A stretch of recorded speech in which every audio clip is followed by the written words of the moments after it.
So he did a brief meditation on the breath, in breath and out breath.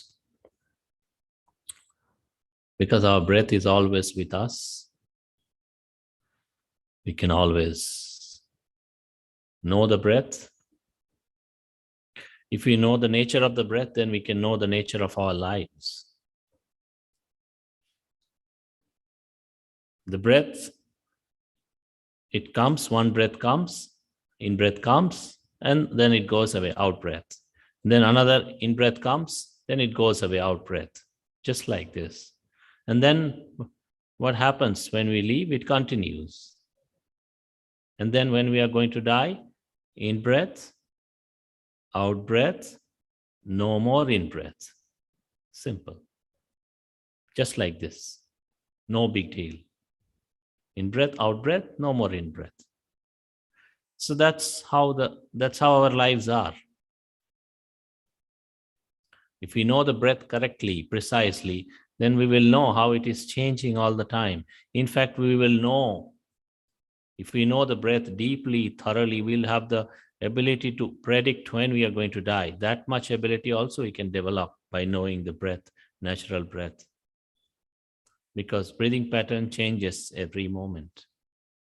So every day, every moment it is changing. When our mind is peaceful, breath is flowing in a certain way. When our mind is restless, it is flowing in a certain way. When we have sickness, it is flowing in a certain way. When we have good health, it's flowing in a certain way. All the time, it's different. So knowing the breath is to know our lives. Because we are all going to die.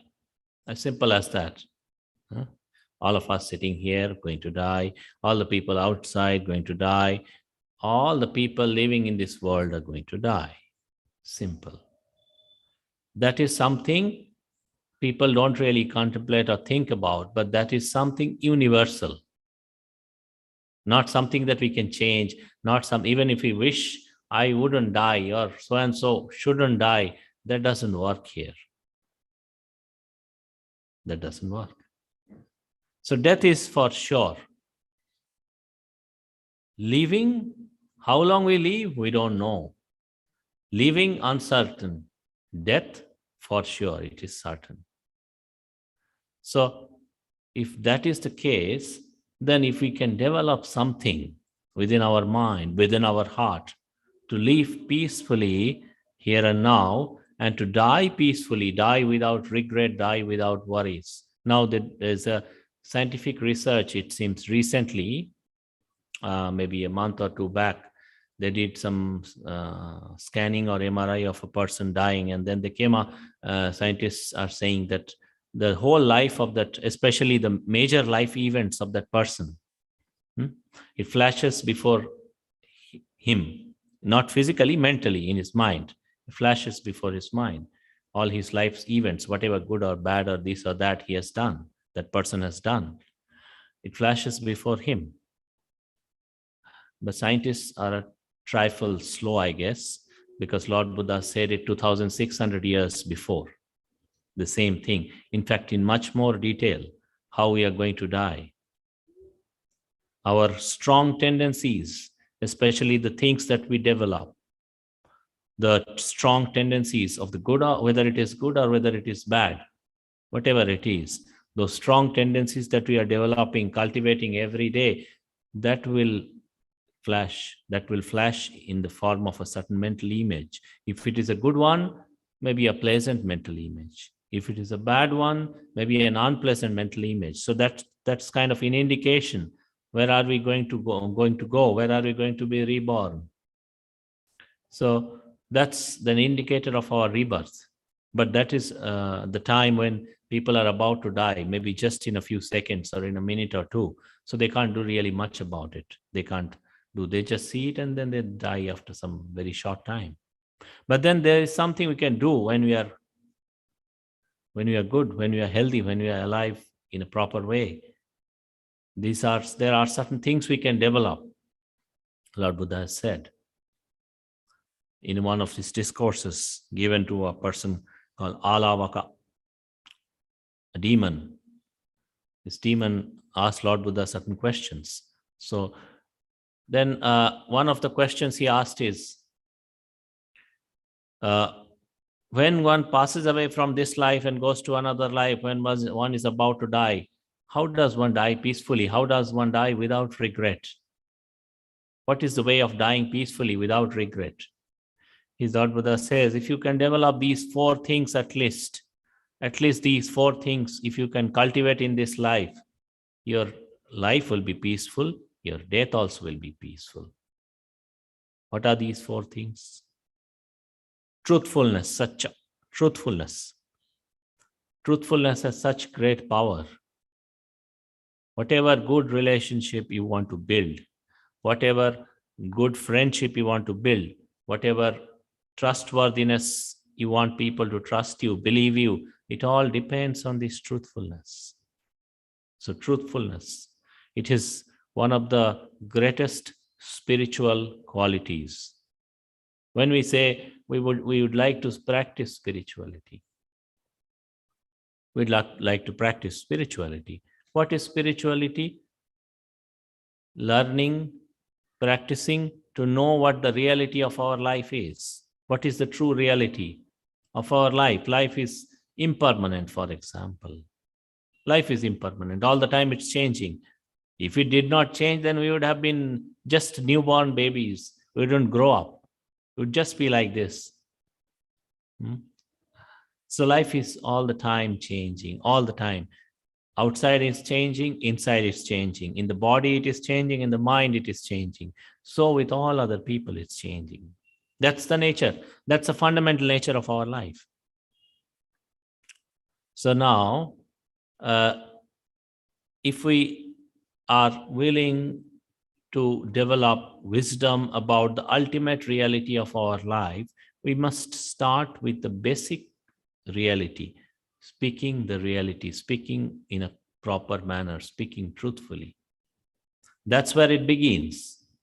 If we say, I want to practice spirituality and end up telling a bunch of lies or every now and then it doesn't work.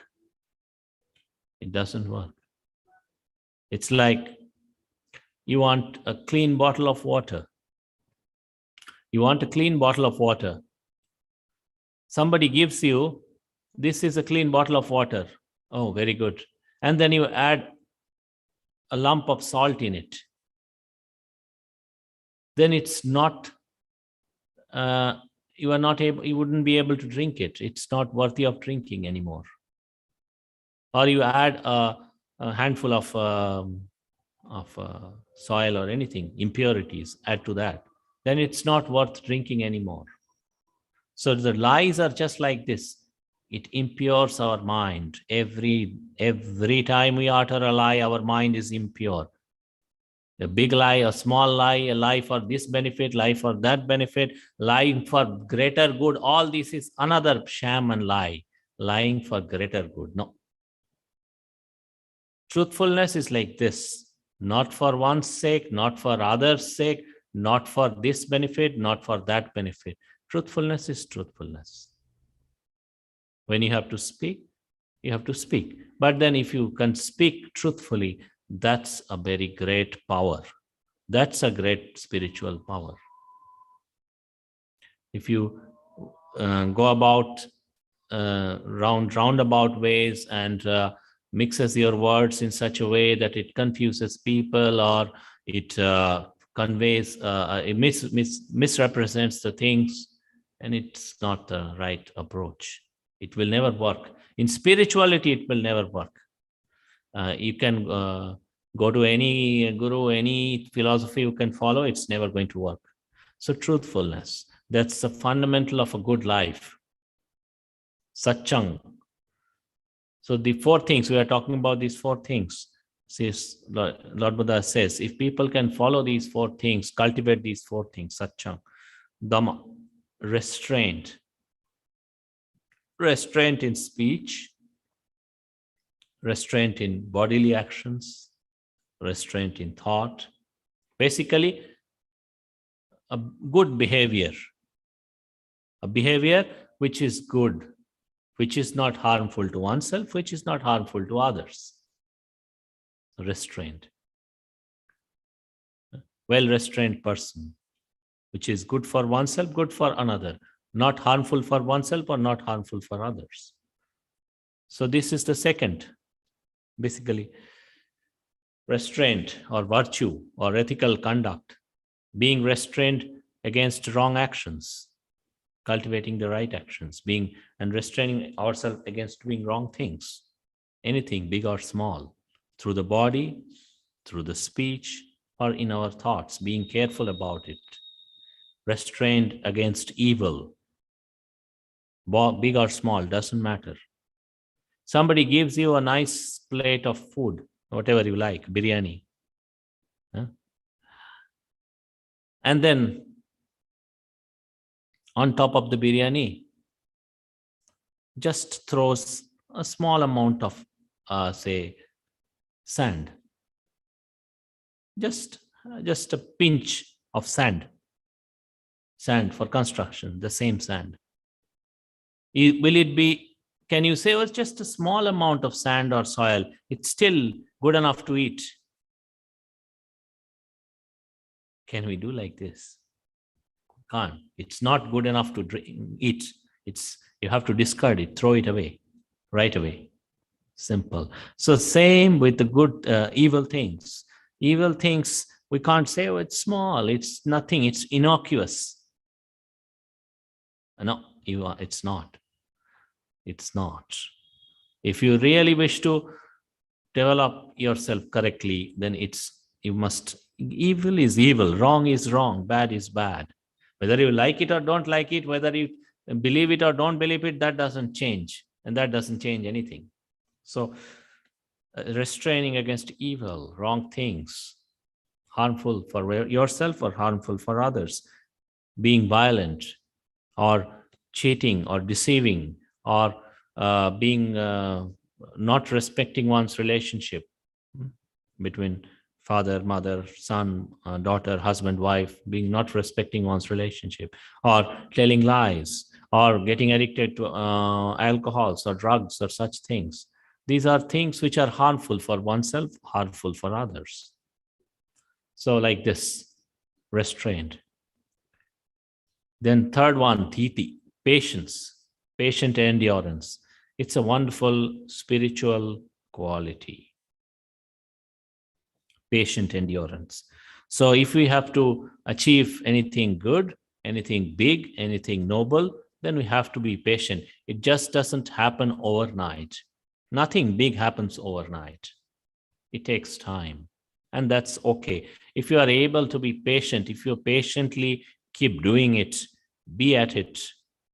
No, when you want to do something big, and you make a big plan, and then by tomorrow morning your plan, is it all done? It's not all done. It takes time. That's fine. But if you are at it again and again, relentlessly, without losing your patience, patient endurance, and when the difficulties come, you endure, but keep doing, keep progressing, not stopping. That's the third. And when we say we patiently endure,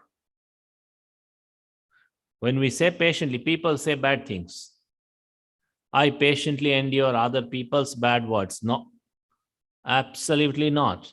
You don't patiently bear other people's bad words. You patiently bear your own moods. Your mind tells us, this fellow tells these things which are bad, and I'm going to hit him. That's what you bear. You don't bear other people's bad words. Somebody tells you a dog, it's okay. It's okay. You are not a dog, so why do you worry? One great monk once said, if somebody calls you a dog, just look at your back. If you don't see a tail, then there's no problem. You're fine. But then, after saying it, both the people fight like dogs. Actually fight like dogs. Being human, fighting like dogs. That's miserable. That's absolutely miserable. So when we patiently endure, we don't patiently endure other people's words or other situations, external situations. We patiently endure what our mind throws up, all these aversion or hatred or ill will or disliking or discomfort, whatever it throws up, we endure that and let it go. We don't struggle with that. We don't struggle with that. Patiently enduring means not struggling internally. That is what patient endurance is, not struggling. All the time, people are struggling. You go around and see nowadays this depression. It's a fashionable word. So many people say, I had depression, I have depression like this. Why? Because people aren't able to endure their minds, their thoughts and feelings and let it go. They just get overwhelmed with it. All the time they're getting overwhelmed. They feel bad, they're overwhelmed with bad feelings. Tomorrow they feel good, they're overwhelmed with good feelings. And then again they feel bad, they're again overwhelmed with bad feelings. Then it doesn't work. Then you will always be depressed and sad and unhappy. It doesn't work like this. You must be able to see things just like flowing water. The moods and feelings aren't really ours. They're just like flowing water. They come and go. They don't stay. You get up in the morning, you have one mood or one feeling in your mind. Does it stay with you whole day long? It doesn't. It goes away after some minutes or some hours. It just goes away. Another one comes, it goes away. It's just like this. So patiently enduring means to have that mindfulness, to see things and let go, not to struggle internally with things, neither the good ones nor the bad ones. And the fourth one, chaga. Chaga means tyaga, like you can say the generosity. So it's also a wonderful spiritual quality. It has been there in Indian traditions for a long time, the generosity. But then generosity, how do you practice? One person asked Lord Buddha, I want to give dana, but where should I start? With whom should I start?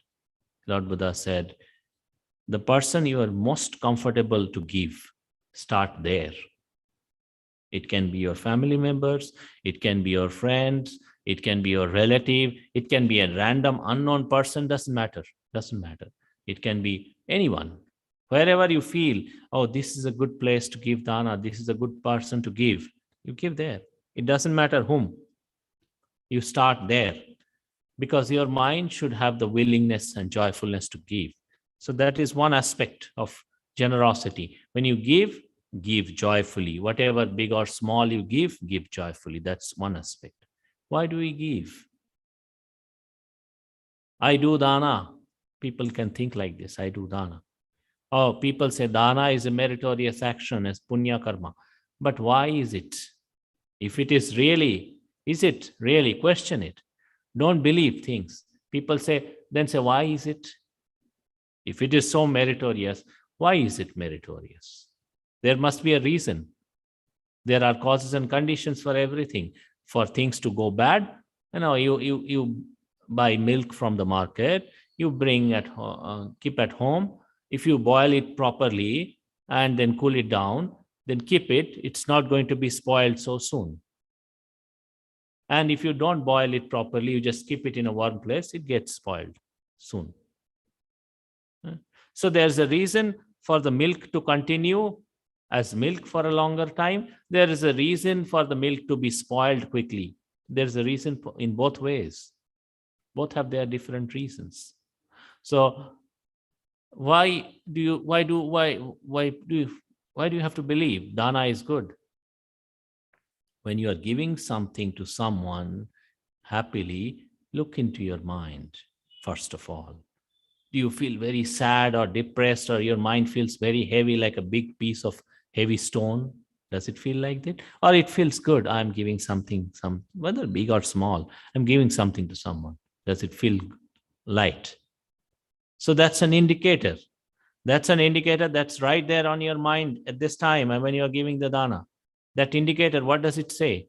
Oh, yeah, it is good. That's why my mind is peaceful and happy. If it is such a painful thing, if it is such a horrible thing, then I wouldn't be feeling light, or I would be feeling horrible. I'd be feeling miserable. I'd be feeling as if somebody is torturing me. My mind is under great pressure. Yeah.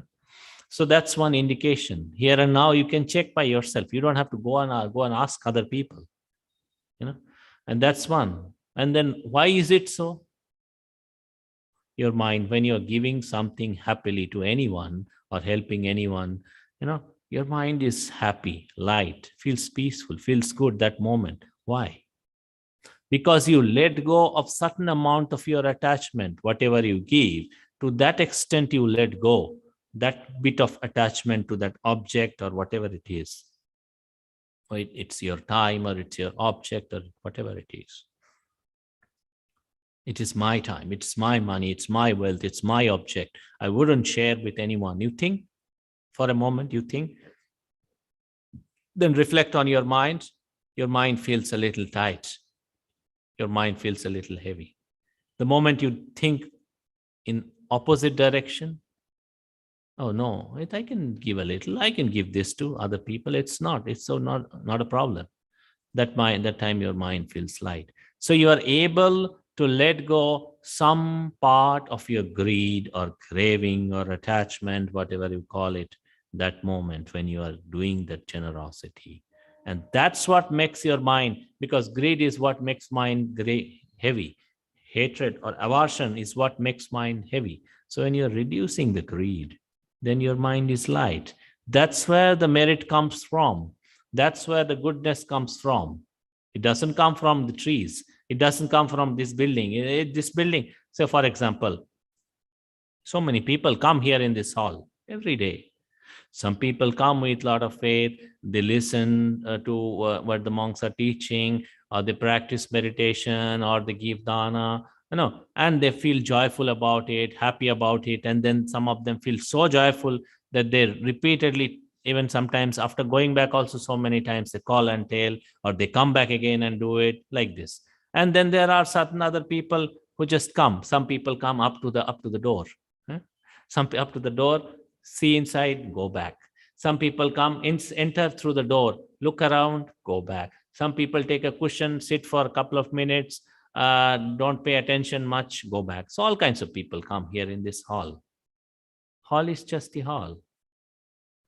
But if you set your mind right, then there is a usefulness in this hall. You can allow your mind to be peaceful here. You can allow your mind to be joyful here when you give yourself that chance. When you don't give yourself the chance, it will not. It's just like another hall. I went there, I saw a big hall, and then I came back. Okay. But then if you really go, okay, there is a little bit of peacefulness here. Let me see. Let me sit down. Let me see what is happening. Let me see what they are saying. Let me try to understand. Let me try to practice for a few minutes. Let me see if it is good or not. Then that's how it grows. All good things grow like this. Doesn't happen. So all merits, all spiritual merits, all power, all spiritual powers also grow like this. So dana, generosity, is also like this. It grows like this, allowing our mind to let go the greed or the craving. It is peaceful. Every time we try to do it, every time it's peaceful. So these four things: truthfulness, virtue or restraint against the evil, and conducting good things, and patient endurance, and generosity. So he says, if people were to follow these four things, cultivate these four things again and again, then their life is happy and peaceful here. And when they are going to die, they can die without regret. They will not have regret. They will not have worries. I have seen a lot of people die with a lot of confusion in the mind, worries in the mind, doubts in the mind. Not just small people or ordinary people, even sometimes big people, influential people, powerful people. But then when they are going to die with a lot of regret, with a lot of worries, what will happen? What have I done? Is it good? Is it not good? Like this, Then just think about it. All his life, he was thinking, I am such a big fellow. I am such a big fellow. And then when he's dying, he's saying, I am such a wretched, miserable fellow. What is the use of his thinking big? If he is, when he's dying, he should also feel, I'm such a good fellow, I'm such a noble person. If at the moment of his death he's thinking all my life has been a waste, then what is the use of his so-called big claims? So these four things, they are the tools: truthfulness, virtue and restraint, virtuous conduct, restraint against the evil conduct, and cultivating virtuous conduct, patient endurance against all kinds of agitations or things, external or internal, and generosity. If people were to cultivate these four things, their life would be happy here and now, peaceful here and now, and their death will also be free from all kinds of regrets. Peaceful deaths. Peaceful death means what? People say if you die, your problem is solved. Oh, it was so, only if it was so easy. Then people can just go and commit suicide and their life problem is solved, no? If you die, your problem is solved, then people can commit suicide. But that's not where it ends, unfortunately. It doesn't end there. In fact, people who commit suicide with a lot of hatred towards oneself, to kill a small animal also, like a dog or cat itself, is such a difficult thing. Almost a normal person with a little bit of goodness in the mind, even to kill a mosquito is not easy. And one person is killing another human being is so difficult.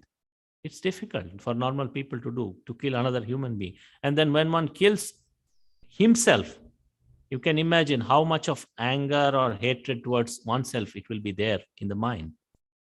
Suicide. So once one dies with such hateful thoughts towards oneself, how is it going to be good? How is going to go to a good place? It's not going to happen. He's going to a very miserable place. So, but then if you cultivate truthfulness and virtue and restraint and patient endurance and generosity, then at the time of your death also, okay, my life has been really good. Because Lord Buddha already said, that's 2,600 years before, that all the life's major events and major tendencies flash before your eyes. Scientists recently are saying on those lines, recently, a couple of months back, as I was telling at the beginning of the discourse, they did some MRI or something on a dying person and they came across this discovery. They're still probing further into it. So these things will come. Whatever you have done, good or bad, will come. And that's okay. But if you see, this also I've done good, this also I've done good, this also I've done good, there's nothing to regret here. My life has been worthy. My life has been good. Then you have joyfulness, happiness. With that, you pass away. Your next destination will be good. You don't have to worry. Oh, my life is so miserable. Where am I going to go? This will not come. This is the art of living peacefully, dying without regret. So we'll conclude here today with the chanting of metta, loving kindness to all beings. Sukhi bhave yang ne dukho ahang nichang ahang viha hita cha me sukhi hondo majjata tachaverino imani gamma ketam hi satta huntu sukhi sada tato parancha rajyesu chakkavale sujantano. Sadhu, sadhu, sadhu.